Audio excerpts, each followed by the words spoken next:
ஒரு பெரிய காட்டில் உயரமாகவும் வலிமையாகவும் வளர்ந்திருந்தது ஒரு ஃபர், அதாவது தேவதாரு மரம்.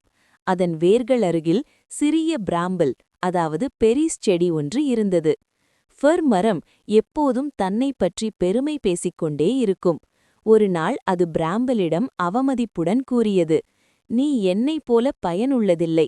மனிதர்கள் என்னைக் கொண்டு வீடுகள் கட்டுகிறார்கள். எல்லோரும் என்னை விரும்புகிறார்கள். ஆனால் உன்னை யாரும் கவனிக்கவே மாட்டார்கள்." அந்த சிறிய பிராம்பிள் அமைதியாக கேட்டது. பிறகு மெதுவாக பதிலளித்தது, "நீ உயரமாகவும் வலிமையாகவும் இருக்கலாம். ஆனால் மனிதர்கள் உன்னை வெட்ட என்ன பயன்படுத்துகிறார்கள் என்று தெரியுமா? பெரிய மரங்களை வெட்ட அவர்கள் கோடாரி, அரிவாள் பயன்படுத்துவார்கள். ஆனால் என்னைப் போன்ற சிறிய செடிகளை அவர்கள் கவனிக்கவே மாட்டார்கள்." இந்த வார்த்தைகள் ஃபர் மரத்தின் மனதில் பயத்தை ஏற்படுத்தின. பிராம்பரி மீண்டும் சொன்னது, "நான் சிறியவளாகவும் பாதுகாப்பாகவும் இருப்பதையே விரும்புகிறேன்.